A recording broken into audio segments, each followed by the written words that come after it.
안녕하십니까. 행복한 아침 이재용입니다. 안녕하세요. 정예인입니다. 오늘 3월 12일 목요일이고요. 요즘에 봄의 기운을 좀 느끼십니까? 아직 좀 쌀쌀하고 이래서 봄이 오는 건가 싶기도 한데 근데 몸이 먼저 반응하는 것 같아요. 이게 왜 잘 잤는데도 왜 노곤하고 좀 피곤하고 이런 게 춘곤증인가 싶은데 이 계절을 맞을 때 이 몸이 먼저 반응하는 거 이거는 늘 느끼는 것 같아요. 네, 맞습니다. 춘곤증을 이겨내려면 견과류나 말린 과일처럼 오래 씹는 음식으로 뇌를 자극해주는 게 좋다고 하고요. 뿐만 아니라 귀를 좀 가볍게 지압을 해주는 것도 순환을 도와서 잠을 깨는 방법이기도 하다고 합니다. 피곤하다고 그냥 커피만 계속 드시는 분들 많잖아요. 그렇게 하지 마시고 일상 속에서 이런 간단한 습관으로 잠을 깨는 것도 좋을 것 같습니다.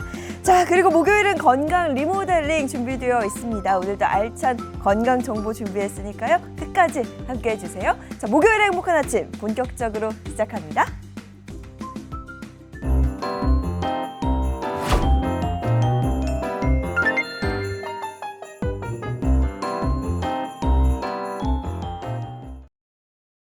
목요일 아침에는 어떤 소식이 들어와 있을까요? 모닝픽부터 시작하겠습니다. 김성환 시사평론가와 함께합니다. 어서 오세요. 네, 안녕하세요. 네, 오늘은 어떤 모닝픽 준비되어 있습니까? 중동 전쟁이 13일째 접어든 가운데 미국, 이스라엘과 이란이 계속 공습을 주고받으며 강대강 대치가 계속되고 있습니다.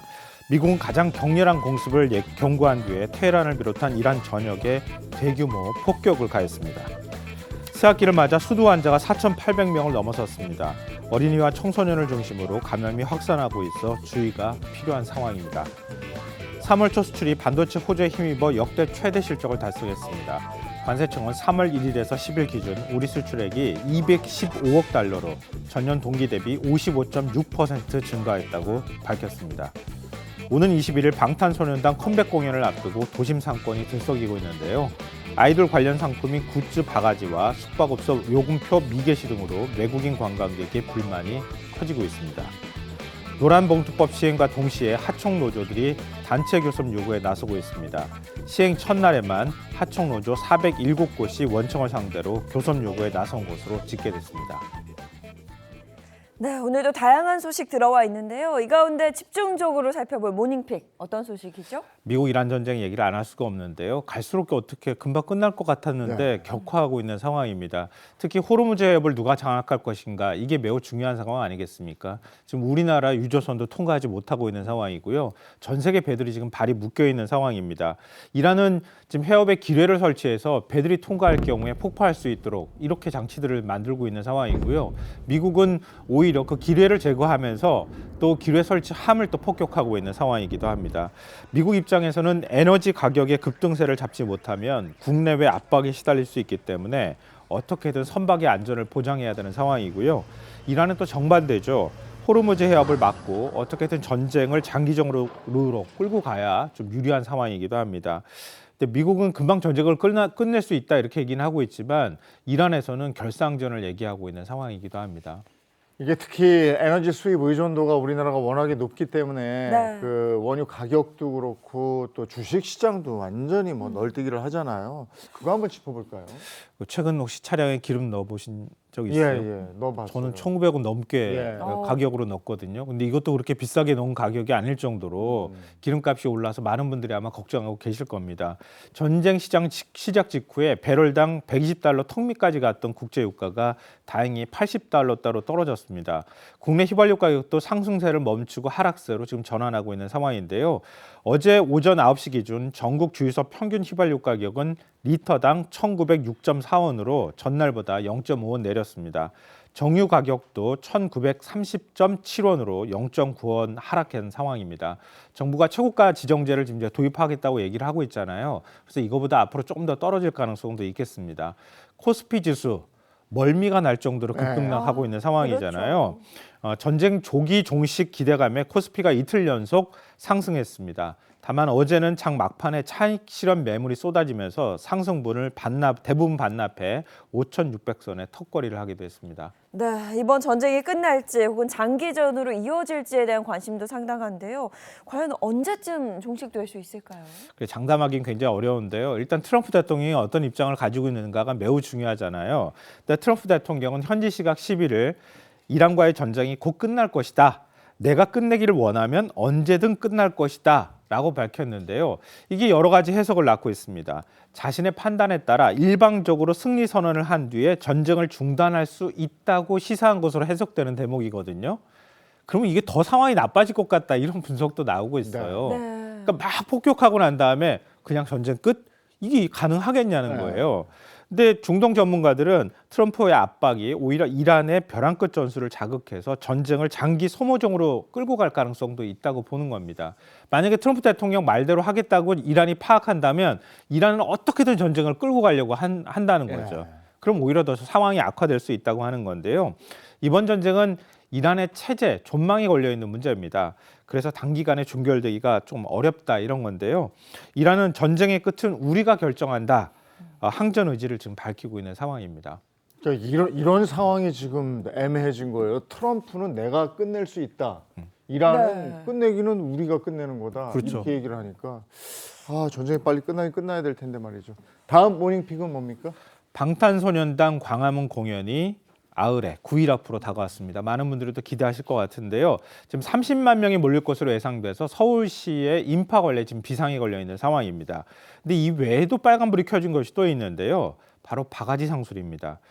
명동 등의 매장에서는 아이돌 관련 상품인 굿즈를 대량으로 구매해서 2배가 넘는 가격으로 재판매를 하고 있다고 하는데요. 이건 국내에서 그 가격 절반도 안 되는 가격으로 다른 곳에서는 판매하고 있다는 얘기가 되니까 바가지를 씌우고 있다고도 볼 수 있습니다. 또 요금표를 안 붙인 숙박업소도 여전히 많다고 하는데요. 서울시가 주변 호텔 83곳을 불시에 점검해 보니까 18곳이 요금표를 게시하지 않은 채 영업을 하고 있었다고 합니다. 숙박업소는 공중위생관리법에 따라서 로비에 요금표를 반드시 게재해야 합니다. 네, 그리고 안표 의심 사례도 적발됐다고요.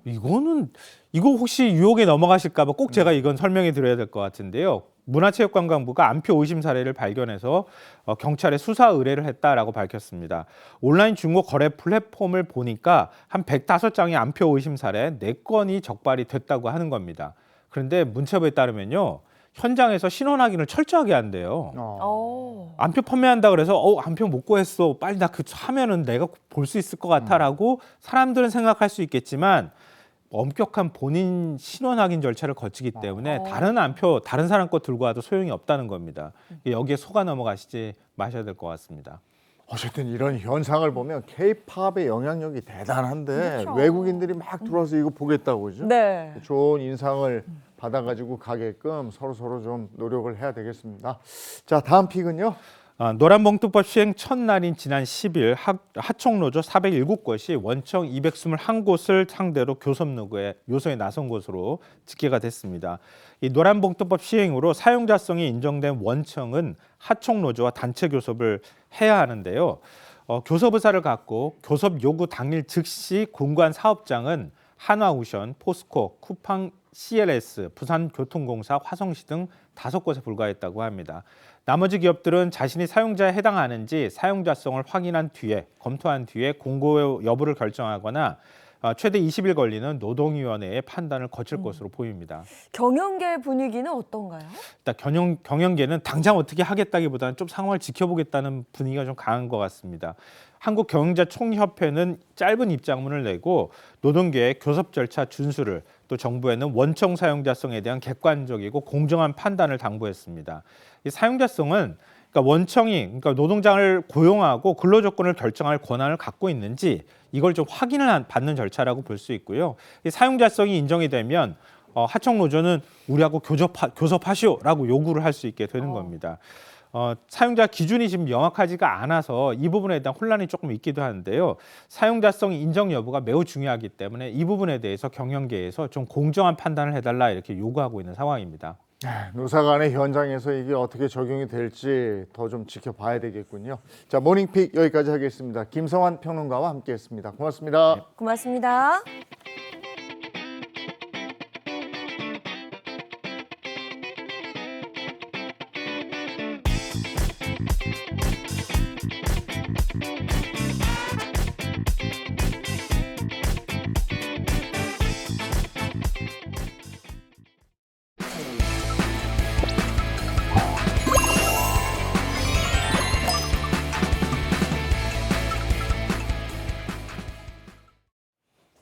네, 무너진 건강을 리모델링하는 건강 리모델링 시간입니다. 장민욱 신경과 전문의, 민혜영 가정의학과 전문의 함께합니다. 어서 오세요. 안녕하세요. 네, 반갑습니다. 그리고 양기영 수학인외과 전문의와 개그우먼 이경 씨도 함께합니다. 어서 오세요. 행복한 아침. 네, 반갑습니다. 자, 그럼 오늘 행복한 아침 주제 무엇인지 힌트 먼저 만나볼까요? 이것 때문에 눈이 뻑뻑, 목이 칼칼합니다. 목이 칼칼한 건 고춧가루인데. 뭐지? 공기가 고춧가루는 안- 아닐 거 아니에요. 공기가 안 좋다 뭐 이런 거. 그렇죠. 목이 칼칼하면 사실 보험만 먼지. 미세먼지. 그래, 어? 미세먼지. 왠지 저를 맞췄을 것 아. 같은데. 선생님, 정답 뭔가요? 네, 오늘의 주제는요. 바로 봄철 비상 미세먼지와 황사 속 건강사수법입니다. 역시 미세먼지 황사. 다들 맞추실 줄 알았어요. 봄철 하면 제일 먼저 떠오르는 게 요즘은 정말 이 황사와 미세먼지더라고요. 이렇게 날씨가 따뜻해지면 마음이 막 들뜨긴 하지만 하늘은 좀 뿌옇게 가라앉잖아요. 맞아요. 미세먼지도 심하고 황사도 심하고 이런 날일수록 목도 정말 칼칼하고 눈도 왠지 더 뻑뻑한 것 같고 불편감 느끼시는 분들 많으신데요. 이렇게 단순한 문제가 아닙니다. 황사와 미세먼지는 여기를 넘어서서 여러분들의 폐 건강은 물론이고 심혈관 건강까지도 심각하게 위협할 수 있거든요. 그래서 오늘은요, 이 미세먼지와 황사 속에서 우리의 몸을 지키는 방법 하나하나 자세히 알려드릴게요. 아, 저는 아직도 기억해요.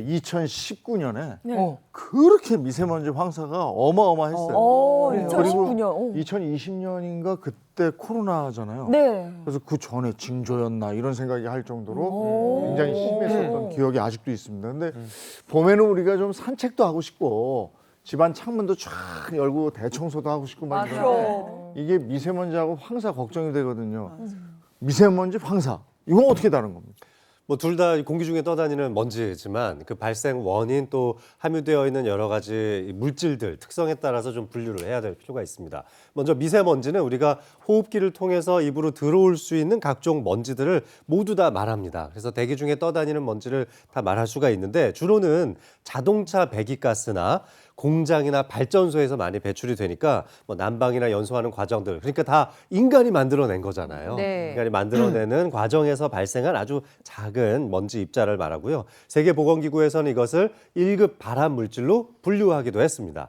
근데 이제 황사는 좀 다르죠. 중국이나 몽골 내사막 쪽 안쪽에서 강한 바람과 함께 불어오는 사실 모래 알갱이라고 볼 수가 있는데요. 그런데 이 알갱이가 단순히 그냥 바람에 떠밀려서 오는 게 아니라 여기에 인간이 만들어낸 미세먼지가 흡착돼서 함께 이동된다는 게 문제입니다. 아니 근데 저는 궁금한 게 사시사철 중에 그 유독 봄에만 이런 얘기 많이 하잖아요. 미세먼지 황사 봄에 유독 심해지는 이유가 뭐예요? 예, 맞습니다. 자, 미세먼지 하면 이제 봄철을 많이 떠올리는데 네. 실제로도 이 늦가을부터 이듬해 봄까지 사이에 이 미세먼지 황사 이렇게 되게 집중되어 있는데요. 자, 먼저 생각해 보면은 그 초봄인 지금 3월이죠. 이때는 1년 중에서 이 초미세먼지 농도가 가장 높고요. 또 미세먼지 예보 중에서 나쁨 일수가 가장 또 많은 그런 달입니다. 이유 크게 세 가지인데요. 자, 먼저 앞에서 말씀드렸던 것 같은 이제 황사 얘기인데요. 봄에는 이제 중국이나 몽골 사막에서 황사가 날아오는데 이 봄에 굉장히 건조하잖아요. 땅이 건조해지다 보니까 이 흙먼지가 강한 바람을 타고 이게 우리나라까지 이동을 하게 됩니다. 두 번째는 이제 바람, 편서풍의 영향인데요. 서쪽에서 동쪽으로 부는 바람을 타고 이 중국의 먼지와 오염 물질들이 한반도로 이렇게 날아오게 됩니다. 자, 마지막으로 대기 정체 현상인데요. 봄철에는 이 공기가 그 자리에 머무는 이 정체 현상들이 좀 심해져가지고 이 미세먼지가 잘 빠져나가지 못하고 그 자리에 계속 이렇게 쌓이게 되는 그런 현상들이 일어나게 됩니다. 네, 뭐 우리 다 겪어봤잖아요. 정말 미세먼지나 황사 심한 날은 야외 활동하거나 혹은 잠시만 밖에 나가 있어도 우리 늘 하는 거. 그죠? 목이 막 칼칼하고 기침 나고 하는데 사실 건강에 정말 치명적이죠. 맞습니다. 특히 이 황사와 미세먼지가 직접적으로 우리를 제일 먼저 자극하는 건 피부와 점막이에요. 공기 중에 있으니까 닿아 있는 부분부터 자극을 하잖아요. 그러면 여러분들이 걱정하셔야 되는 것 첫 번째가 탈모입니다. 일단 미세먼지라고 하는 게 정말 작은 먼지예요. 모공보다 작거든요. 그러니까 두피에 앉았을 때 두피에 있는 모공을 자극을 해서 여기서 염증 반응을 유발하게 됩니다. 게다가 호흡기를 통해서 몸 안으로 들어왔을 때도요. 미세먼지나 황사는 중금속을 많이 가지고 있는데 이 중금속이 침착되는 곳 중에 하나가 모근이에요. 그러니까 모근에 계속 중금속 같은 독성 물질들이 쌓이게 되니까 탈모를 유발을 할 수가 있겠죠. 또 눈 점막도 굉장히 예민한 곳 중에 하나라 미세먼지가 눈 점막에 닿았을 때는 알러지성 결막염을 유발할 확률이 굉장히 큽니다. 또 귀로 들어갔을 때는 입자가 작으니까 중이까지 안쪽까지 들어가게 되는 거예요. 중이염을 유발할 수 있고요. 당연히 알러지성 비염도 더 심해질 수 있습니다. 또 우리 피부에 딱 닿았을 때요. 역시나 피부에도 자극을 일으키게 되는데 일단 피지 조절 자체가 잘 되지 않아요. 그러면 피부가 너무 건조해지고 가려움증도 유발을 할 수 있겠죠. 피부 안에 있는 모공에 들어왔을 때는 피부 트러블도 유발을 할 수가 있고요. 또는 아토피와 같은 여러 가지 질환 같은 것들도 더 심해질 수 있기 때문에 전반적인 알러지성 질환이나 자극성 알러지 반응들이 심해진다라고 보시면 됩니다. 근데 여기서 끝이 아니죠. 미세먼지가 우리 내주 장기 쪽에도 영향을 많이 미치는데 뭐 예를 들면은 뇌혈관 쪽에 있는 혈뇌 장벽에 미세먼지가 달라붙으면서 염증 반응이 초래될 수가 있고 여기서 굳은 핏덩어리가 생기면서 뇌졸중이 유발될 수도 있습니다. 뿐만 아니라 이 혈뇌 장벽을 통과해서 실제 뇌신경 세포를 망가뜨리게 되면 인지 기능이 떨어지면서 치매 위험까지 높일 수 있습니다. 이 면역 반응이 이 미세먼지와 싸우면서 염증 반응이 전신 반응으로 퍼지게 되면은 혈액이 좀 끈적끈적해지면서 혈액 순환에도 장애가 생기는데 이때 동맥경화가 점점 심해지고 심근경색에 의해서 심장 마비까지 생길 수가 있습니다. 이뿐만 아니라 전신을 타고 돌다가 이 활성산소 생성이 많아지게 되는데 이것이 심장의 안쪽에 있는 이 박동을 만들어내는 세포를 망가뜨려서 부정맥을 유발할 수 있다는 연구 결과도 있습니다. 그리고 몇 해 전에 베이징 대학교에서 했던 연구 중에서는 이 불임 가능성을 높인다는 연구도 있었는데요. 만 1000여 쌍 정도의 이 난임 부부들을 대상으로 설문조사를 해봤더니 이 미세먼지, 초미세먼지 농도가 1년 동안 받는 이 평균 농도가 약 10마이크로미터 퍼 세제곱미터가 이상 증가될 때마다 불임 가능성이 20%나 증가한다고 발표를 한 거죠. 정말 미세먼지가 전신에 영향을 끼치는데 특히 폐에는 치명적인 거 아닙니까? 그렇습니다. 제일 먼저 들어오는 게 이제 폐니까요. 제일 그 폐가 영향을 많이 받는데 이 미세먼지라는 게 말 그대로 정말 작은 입자란 뜻이잖아요. 그러다 보니까 이게 너무 작다 보니까 이게 우리 들어왔을 때 이 상부의 호흡기 기관, 뭐 기도라든지 주기관지 이런 데서 걸러지지 않고 폐 가장 깊은 데까지 있는 실제로 우리 산소를 직접 우리 체내로 옮겨주게 되는 이 폐포 여기까지 들어가가지고 거기에 이제 침착이 되기 때문입니다. 이 과정에서 뭐 기관지 염증, 기침, 가래 그리고 호흡곤란이나 심지어는 이제 천식까지도 이제 유발하거나 악화시킬 수가 있고요. 또 이 큰 먼지들은 잘 생각해 보면 기침이나 점액 등을 통해서 우리 밖으로 이제 배출이 되는데 미세먼지들은 너무 작기 때문에 이제 그 과정을 거치지를 못하고 계속 폐 깊숙이 이제 남게 됩니다.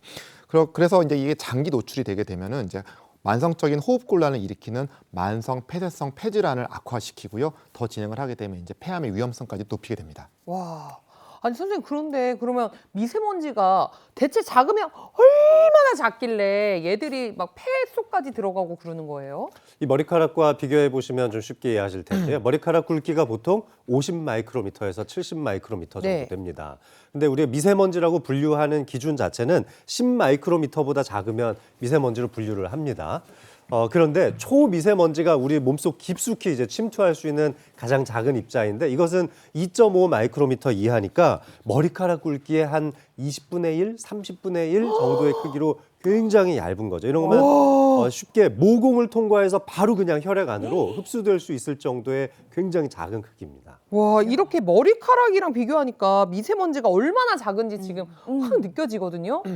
그런데 선생님이 저 지금 그 얘기를 들으니까 너무 무서워졌어요. 왜냐면 이 3월이잖아요. 이 미세먼지에서 벗어날 수 없는 이 상황에서 나의 폐는 좀 안전한가 알아보고 싶거든요, 선생님. 사실 좀 걱정을 하셔야 돼요. 왜냐하면 이 장기간 미세먼지에 노출이 되면 앞서서 설명드린 것처럼 폐 안에 염증을 일으키게 되고요. 또 기관지를 더 예민하게 만듭니다. 기관지 과민성 때문에 폐활량과 폐 기능 자체가 떨어질 수 있거든요. 그래서 자. 여러분들의 폐 건강을 한번 확인해 보기 위해서 제가 기구를 좀 준비를 했거든요. 이거, 공이 어머. 3개가 있죠. 무서운데? 이게 인스피로미터라고 사실 전신 마취 해보신 분들은 한 번쯤 봤을 전 이거 거예요. 해봤죠. 해보셨죠. 오. 사실 호흡 운동 기구인데 이걸로 현재 내 폐 상태도 확인해 볼 수가 있습니다. 이게 한번 내가 들이마시는 숨으로 공이 올라가는 높이에 따라 내 폐활량을 측정할 수 있는데요. 공이 하나만 올라간다. 그러면 한 700cc 정도, 2개 올라간다. 1300cc, 다 올라간다. 1900cc까지 내 폐활량을 확인해 볼 수 있거든요. 그래서 여기 앉은 상태에서 편하게 계시고요. 호흡을 다 내뱉으세요. 그 다음에 한 번에 공이 빠르게 올라갈 수 있게 호흡을 훅 하고 들이마시는데 이러고 나서 2초에서 3초 정도 홀딩까지 하실 수 있어야 됩니다. 이거 진짜 어렵겠다. 공이 2초 동안 이거 어렵다. 머무는 이거 것까지 어떡해요. 확인해야 해요. 우리 이재용 아나운서부터 한번 해볼까요? 올라간다. 두 개까지 그래도 올라가셨어요. 어렵다, 이거. 1300cc 정도까지의 폐활량은 있습니다. 예, 좋은 편이에요. 이 정도면 평균이십니다. 어떡해, 그러면 더 어떡해. 젊은 못할 것 같아. 예인 씨 화이팅. 해볼게요. 다 내신 다음에 빠르게 들이마시세요. 다시 해봐, 다시. 다시. 예인 씨 다시. 시작하라고. 이제. 그리고 홀딩까지 하셔야 돼요. 네. 문제 있죠. 사실 많은 어머, 분들이 지금 잘 저렇게 됐어. 하나도 올리기 쉽지 않은 분들이 계세요. 지금 잘 됐어. 아, 방금 방금은 다 올리셨는데. 이게 오. 운동기구인 게요. 이걸 반복하다 보면 폐활량이 늘어나요. 그죠? 그러니까 예인 MC는 지금 좀 많이 연습을 하셔야 되는 상태예요. 지금 이 정도면 한 500cc 정도 나오실 것 같습니다. 이게 혹시 체중하고도 연관이 있나요, 선생님? 그건 아닌데 근력이에요. 호흡도 사실은 근력? 일종의 호흡 근육을 사용을 하는 거니까요. 희경 씨 한번 기대해 볼게요. 아, 예인 씨보단 잘 나왔으면 좋겠어요. 한번 해볼게요. 네. 안 되시니까 이거. 아니야, 지금. 야, 이거 진짜 어렵구나. 아, 이것도 어느 정도 요령이 있어야 되는 것 같아. 네, 이게 사실 많은 여성분들이 와, 이거 잘 어렵다. 못하세요. 그러니까 본인은 담배도 안 피고 건강하니까 괜찮을 거라고 생각하시는데 호흡 근을 많이 쓰지 않으시는 거거든요. 오. 자, 와, 진짜 이 잘하시는데요? 행복한 아침의 폐활량 왕은 이재용 님, 아나운서. 와. 이건 진짜 박수가 절로 나옵니다. 저는 이거 해봤어요. 와, 진짜 멋있다. 나 이거만 보면 옛날에 그 고통이 생각나. 그렇죠. 근데 내쉬는 것보다 사실 이 들이마실 때의 힘이 굉장히 중요합니다. 그래서 앞으로 이런 연습, 빨대를 통해서 비슷한 연습을 하실 수 있어요. 그러면 폐활량 충분히 늘어날 수 있으니까 너무 걱정하지 마시고요. 꾸준히 연습해 주세요. 아, 이게 선생님 생각보다 쉽지 어지러워요. 않죠. 네. 너무 어지러워요. 나 갑자기 재용 선배님 너무 멋있어 보여. 세 개를 다 올렸어. 보통 일 그러면 아니에요. 우리가 폐 건강이 안 좋으면 내 몸에서 어떤 신호를 보내요? 그렇죠. 폐가 안 좋아지면 우리 몸에서 여러 가지 이제 신호를 보내게 됩니다. 먼저 이제 계단을 오르면 우리 일상생활에서 금방 알 수 있는 거죠. 숨이 금방 차게 되고요. 예전보다 많이. 또 3주 이상 기침을 계속을 하고 가래색이 변합니다. 갈색, 녹색 이렇게 변하고 심지어는 이제 피가 섞이게 되면은 기관지 질환이나 아니면 폐암을 의심할 수가 있습니다. 그리고 또 있는데요.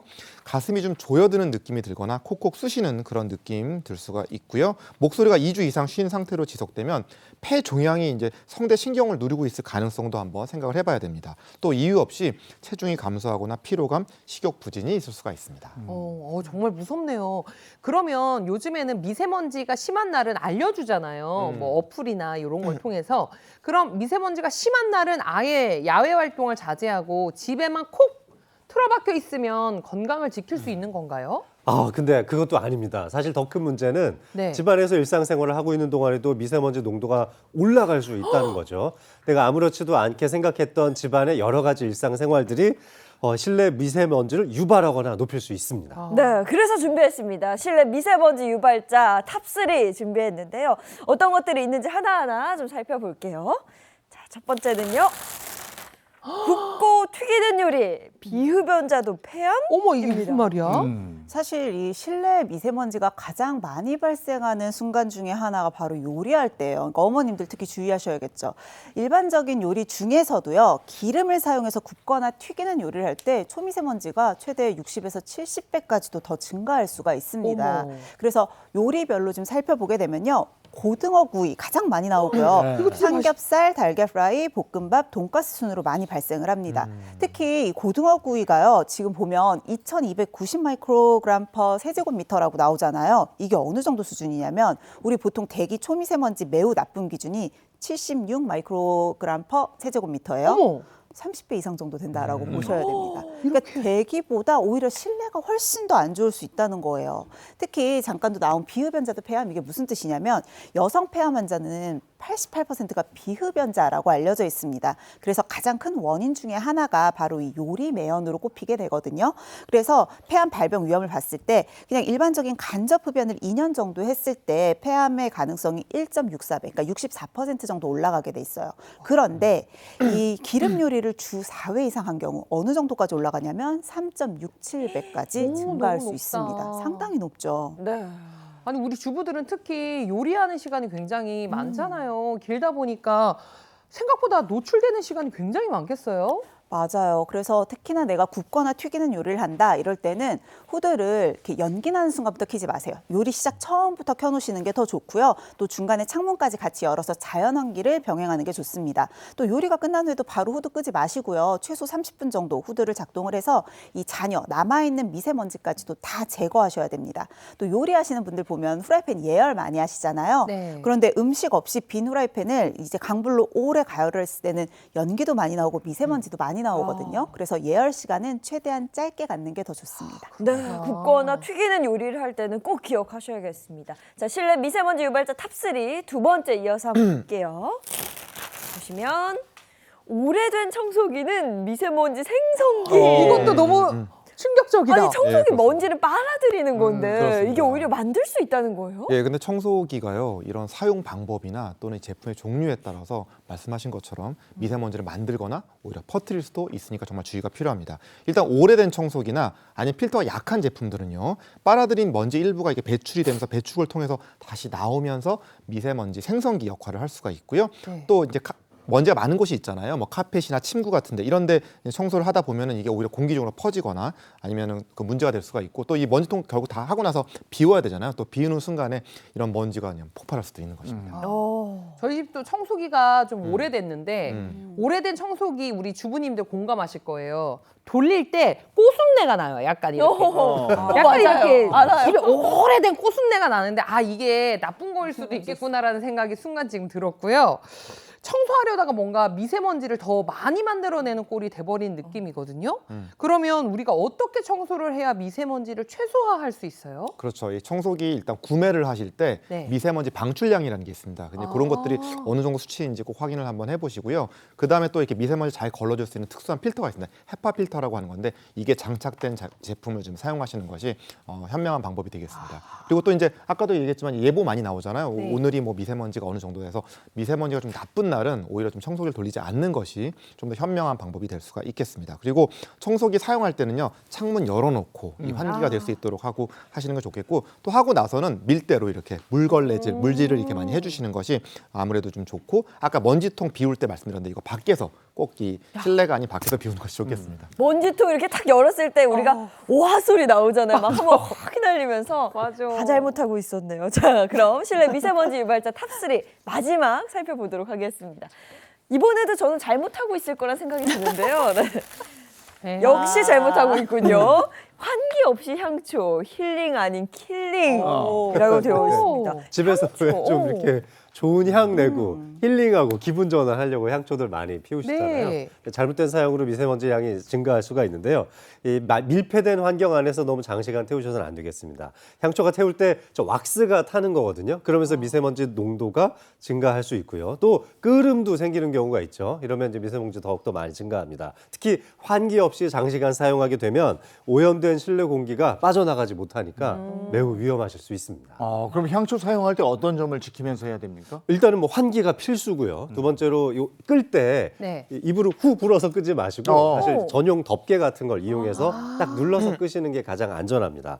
그리고 아마 직접 불을 붙이지 않고 캔들 워머 쓰시는 분들 있으실 텐데 오. 그게 좀 더 안전한 방법이라고 합니다. 워머. 또 심지가 너무 길면 불꽃이 타면서 끄름이 생길 가능성이 매우 높으니까 이 심지의 길이를 5mm 정도 수준으로 유지해서 계속 이렇게 좀 잘라주시는 게 좋겠고요. 또 시간은 30분에서 1시간 내외 정도까지만 태우시는 걸 추천드립니다. 지금 얘기한 거 잘 지키셔서 그야말로 향초 가지고 힐링하셔야지 킬링하면 큰일 납니다. 분위기 잡으려다 큰일 나겠어요. 네. 자, 이번에는 미세먼지 관련해서 OX로 한번 알아볼까요? 네, 첫 번째 문제부터 드릴게요. 자, 미세먼지와 황사가 심한 날에는 창문을 열지 않는 게 좋다. 맞으면 O, 틀리면 X 들어주세요. 이거는 무조건 당연하죠. 오죠. 열지 말아야지. 이건 열지 말아요. 이건 뭐 어쩔 수 없어요. 퀴즈네. 네. 오. 정답 바로 알려드릴게요. 정답은 X입니다. 어머. 네, 여름. 많은 분들이요 이렇게 봄철에 미세먼지 심할 때는 환기를 아예 안 시키는 경우들이 있더라고요. 근데 저희가 앞서서도 설명드렸잖아요. 실내에서 발생하는 미세먼지도 결코 무시할 수가 없습니다. 특히 좁은 공간 안에 갇혀 있는데 계속해서 환기를 시키지 않으면 이게 많이 쌓이게 되거든요. 더 해로울 수도 있어요. 그래서 미세먼지나 황사가 심하다고 하더라도 하루에 5분에서 10분 정도 짧게 환기하시는 게 중요하고요. 다만 환기를 하신 이후에는 창문을 닫은 후에 공기청정기 꼭 가동하시고요. 제일 중요한 게 물걸레예요. 앞서서도 몇 번 설명을 드렸지만 일반적인 청소기보다는 물걸레로 가라앉아 있는 먼지들을 싹 다 청소를 해주셔서 실내 미세먼지 농도를 줄이는 게 좋습니다. 또 하나는 환기 타이밍인데요. 가급적이면 새벽이나 너무 늦은 밤은 피하시는 게 좋은 게 공기가 정체되면서 미세먼지의 농도가 더 높아집니다. 그래서 환기를 하는데 적절한 시간은 보통 오후 2시에서 4시 정도예요. 이때 짧게 환기하시는 게 좋습니다. 네, 그렇군요. 두 번째는요? 예, 두 번째 문제. 자, 나가겠습니다. 미세먼지 황사를 씻어내려면 삼겹살을 먹는 게 좋다. 야, 이거는 오여야만 합니다. 그죠? 이거 오늘 합시다. 이거 오로 합시다. 아니, 근데 우리 나도- 오늘 정합시다. 삼겹살을 먹는 건 좋을 것 같아. 네.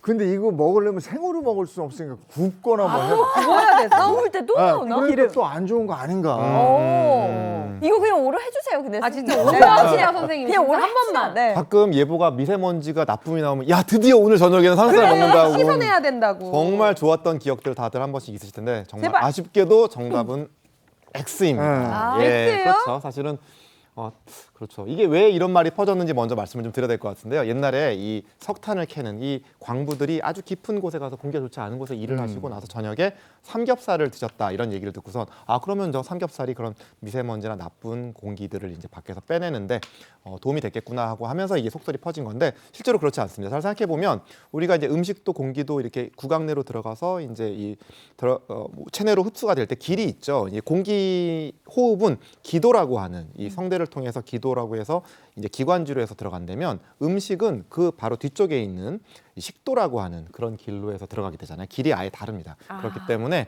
뭐 이게 음식을 먹는다고 해서 이게 이제 미세먼지와 바로 직접적인 관계가 있는 거는 사실 아니고요. 네. 그 삼겹살의 지방 이제 아까 말씀하셨는데 이게 어떻게 보면 막 이렇게 먼지를 딱 이렇게 잡아가지고 꺼낼 것 거잖아. 같아요. 하지만 이 지방 성분이 먼지를 딱 제거한다고 하는 그런 과학적인 근거는 없습니다. 네. 아쉽네요. 그러면 삼겹살 말고 미세먼지나 황사에 좋은 그런 음식이 또 있을까요? 있습니다. 예. 항산화 성분이 풍부하고요. 또 이 기관자 점막의 어떤 이 표면을 보호해 줄 수 있는 그런 음식들, 그런 성분들이 굉장히 좋을 수가 있는데요. 먼저 브로콜리, 설포라판이라고 하는 성분이 들어있는데 이것이 아쉽네요. 바로 폐 속의 미세먼지를 제거하는데 삼겹살에서. 도움을 주고요. 그러니까 갑자기 확 그냥 갑자기 브로콜리. 자, 베루테올린이라고 하는 성분은요. 기관지염, 기침, 가래를 완화하고 미세먼지 배출에 도움이 됩니다. 그리고 마늘, 이 알리신이라고 하는 성분인데 이게 살균 작용을 해가지고요. 체내 독소 배출을 돕고요. 또 도라지하고 더덕도 많이들 이거 경험하시는데 맛있다. 예, 이게 가래 배출과 또 기침 완화에 도움을 줄 수가 있습니다. 그리고 이렇게 좀 하나하나의 그 음식뿐만 아니라 조리가 필요 없는 물이 있죠, 물. 매일 하루에 8잔 이상을 드시게 되면요. 이게 기관지 점막의 습도를 유지를 하고 미세먼지 배출하는 데도 도움이 될 수 있습니다. 물을 마셔야 돼. 미경 씨의 아쉽네요를 잊을 아, 수가 오늘 없어요. 선생님 정보와 멘트가 아쉽습니다. 네. 바로 브로콜리라니요. 네. 시간 많네요. 알겠습니다. 자, 그럼 이어서 마지막 문제는요? 자, 마지막 문제입니다. 한번 우리 몸에 들어온 미세먼지는 배출이 안 된다. 아 이런 얘기 들어본 거 근데 같아요. 배출이 안 되면 우리 살 수가 없을 것 같은데 우리 이미 너무 많이 미세먼지가 마셔서. 매년 있는 건데 그쵸. 예, 그럼 죽지. 배출 이거 돼야죠. 바램으로 한번 가봅시다. 네, 어느 정도 배출이 됩니다. 와, 다행이다. 네, 한번 들어오면 배출이 안 되는 건 아니죠. 이거 관련해서 연구를 했던 게 있어요. 주위에 이 호흡기 쪽과 식도 쪽으로 미세먼지를 이제 강제로 주입을 하면서 얼마나 주위에 몸속에 남아 있는지를 봤는데 식도를 통해서 들어온 미세먼지는 이틀 정도 지나니까 다 배출이 됐어요. 소화기관 안에서 다 소화가 되고 빠져나가게 된 거죠. 그런데 폐 쪽으로 유입된 미세먼지는 이틀이 지났는데도 60%나 계속 몸에 남아 있었다는 겁니다. 그리고 최종적으로 배출될 때까지 시간을 보니까 일주일이나 걸린 거예요.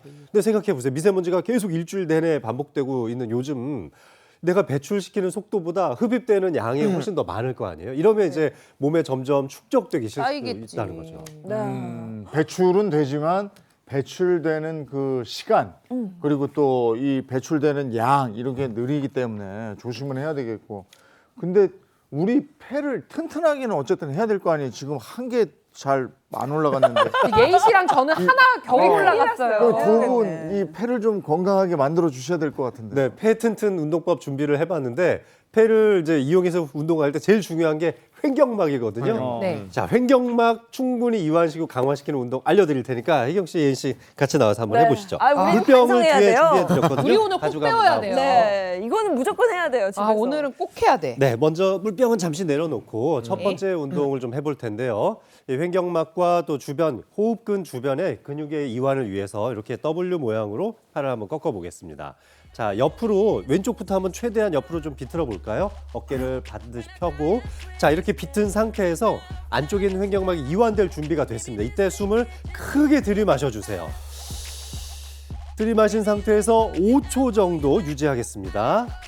셋, 넷, 다섯. 자, 후 내쉬면서 원위치하게 후 하면서 횡격막이 충분히 다시 위쪽으로 올라오는 걸 느끼셔야 하고요. 네. 자, 오른쪽으로 이동하면서 자, 숨 크게 들이마셔 주세요. 자, 횡격막이 밑으로 쭉 내려가야 하고 복부는 좀 나와야 합니다. 약간의 복식 호흡을 생각해 주시면 좋겠어요. 자, 후 하고 내쉬면서 원위치 후 하겠습니다. 네, 운동은 간단하죠. 네. 이런 방식으로 한 10회 정도 집에서 반복해 보실 수 있다면 크게 도움이 되겠습니다. 네. 제가 이 500ml짜리 물병을 2개 준비해 봤는데요. 자, 이렇게 물병 2개를 가지고 편안하게 든 상태에서 가볍게 기마 자세를 한번 유지해 보겠습니다. 자, 기마 자세를 유지한 상태에서 우리 몸에 호흡근을 이용할 수 있는 장요근이라든지 복직근 같은 것들이 충분히 힘을 좀 받을 수 있게 준비를 하는 거고요. 자, 이 상태에서 양쪽 팔을 앞쪽으로 쭉 들어 올리면서 눈썹 위쪽까지 쭉 들어 올려주세요.